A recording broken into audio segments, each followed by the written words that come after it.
I'm going to tell you about some things that you've probably never heard of. In fact, I have very little knowledge on it until I started researching for my project that focuses on climate migration, specifically in the corridor. And that's when I came across this interesting information, and I turned the trajectory of my project once I came across it.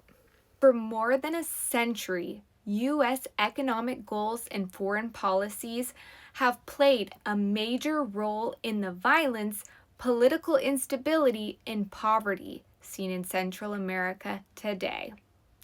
Many of these actions were taken to protect U.S. business interests or to stop the spread of communism, but they left deep, long-lasting damage.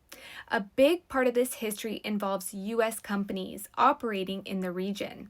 The most famous example is the United Fruit Company. It held enormous power, so much that entire countries began using the phrase as banana republics, where national economies were reshaped around exporting bananas, coffee, and other crops for U.S. profit. These companies paid very little in taxes, relied on extremely cheap labor, and provided harsh working conditions. Most of the money they made went straight back to the United States, leaving local communities poor. Because these corporations were so closely tied to the U.S. government, they often influenced American foreign policy. The clearest example is the 1954 CIA-backed coup in Guatemala.